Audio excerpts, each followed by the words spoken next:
Regardless of who you are, in some way, whether it's a church or you're a faith organization, you will be impacted by politics.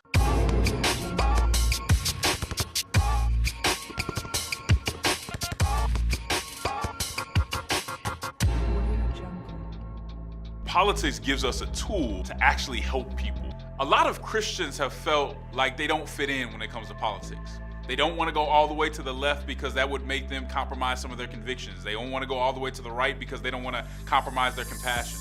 The AND campaign is saying those aren't the only two ways to do it. Whether you're a Democrat or Republican, you have to be a Christian first. And so the beauty of what the AND campaign has been able to do is that we didn't create something necessarily, but we articulated something that a lot of Christians were already thinking, but just hadn't stated in the way that we have and been able to put organization around it. So the AND campaign has 4 prongs. One is education, which is the most important. We want to make sure that we are raising civic literacy among Christians and also teaching Christians how to apply biblical principles to the issues of the day. Number 2 is representation.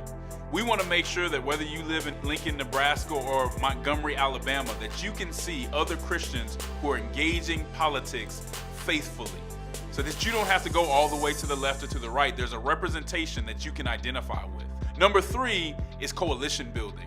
Christians have to work as a body, not only in the church, but outside of the church as we engage society. If I'm doing my thing in one state and you're doing yours in another, we're not as powerful as we could be if we're on the same page. And then lastly, where the rubber meets the road is advocacy. Can we advocate for one another and advocate for issues that are biblically centered? If we're putting biblical principles before partisanship and ideology, we can find common ground and work together in ways that we never have before. There was a big election coming up in Chicago for the mayoral race. Might have been one of the biggest elections this year. We saw it as an opportunity to bring the community together and get some answers, to really let these folks know that the Christian community as a constituency cared about what their plans were and were going to hold them to a certain standard. So this Faith and Politics Forum, although there haven't been many like it, was a good way to engage and get the ball rolling and do it on our own terms. 2019 going into 2020 will provide believers with a historic opportunity to speak into the political arena with clarity, credibility, and courage. We had 2 pastors moderating the discussion because we see pastors as our leaders. And too often, people are starting to see the politicians as our leaders. And we're saying, no, let's get this straight. Our leaders in our community are our pastors. And so we wanted those to be the ones asking the questions, setting the standards, and really making it clear that you're coming here to talk to us on our terms, on our turf, to have a real conversation. And tonight, along with the AND campaign,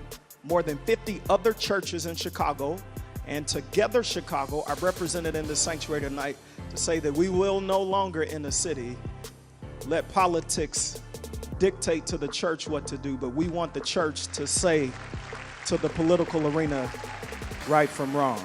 Chicago is a dynamic city, and you have a lot of good things going on, especially within the church. We want to make sure, again, that the faith community understood who the candidates were, what were their core beliefs, and got a chance to kind of look them in the eye to say, are you serious, and what are you trying to do for the community? They were asked questions from education to crime, and you got a lot of different answers. I mean, you had candidates from different parts of the city with different interests who were representing different constituencies, but they were all there answering questions for the body of Christ.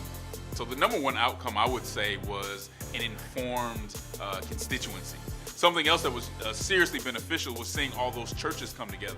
Churches who maybe hadn't interacted with the civic space but got a chance to see, hey, we don't have to compromise ourselves to engage in the space. We can bring them to us and make them deal on our terms. If you want more information about the AND campaign, log on to andcampaign.org.